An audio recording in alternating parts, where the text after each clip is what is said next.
అక్రమ ఇసుక తవ్వకాలపై విజిలెన్స్ బృందాలు ఆకస్మిక దాడులు, 2 ఇసుక రీచులు దాడులు, 9 ఎక్సవేటర్లు, 3 లారీలు స్వాధీనం. టుడే టీవీ ప్రతినిధి దుగ్గి నాగేశ్వరరావు.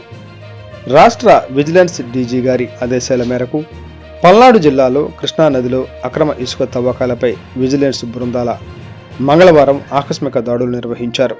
ఈ సందర్భంగా గుంటూరు విజిలెన్స్ అండ్ ఎన్ఫోర్స్మెంట్ బృందాలు రెవెన్యూ మరియు మైనింగ్ అధికారులతో కలిసి పల్నాడు జిల్లాలోని కృష్ణా నది పరివాహక ప్రాంతాలలో 2 ప్రదేశాలలో ఆకస్మిక దాడులు నిర్వహించాయి.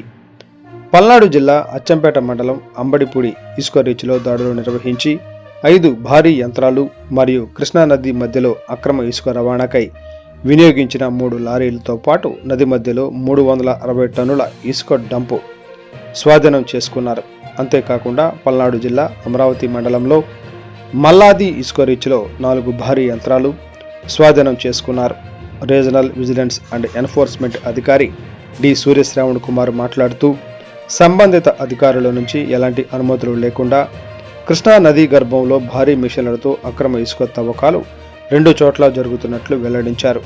ఈ కార్యకలాపాలు సుప్రీంకోర్టు నేషనల్ గ్రీన్ ట్రిబ్యునల్ ఆదేశాలను ఉల్లంఘించడమే అని తెలిపారు. ఈ దాడుల్లో స్వాధీనం చేసుకున్న అన్ని యంత్రాలు మరియు లారీలు సంబంధిత పోలీస్ స్టేషన్లు అచ్చంపేట, అమరావతి పోలీస్ స్టేషన్లకు అప్పగించినట్లు తెలిపారు. ఆయా పోలీస్ స్టేషన్లలో క్రిమినల్ కేసులు నమోదు కోసం ఫిర్యాదులు చేయడం జరిగిందని పేర్కొన్నారు. ఈ దాడులలో విజిలెన్స్ సిఐలు కె చంద్రశేఖర్, పి శివాజీ మరియు మైనింగ్ రెవెన్యూ శాఖల అధికారులు, సిబ్బంది పాల్గొన్నారు.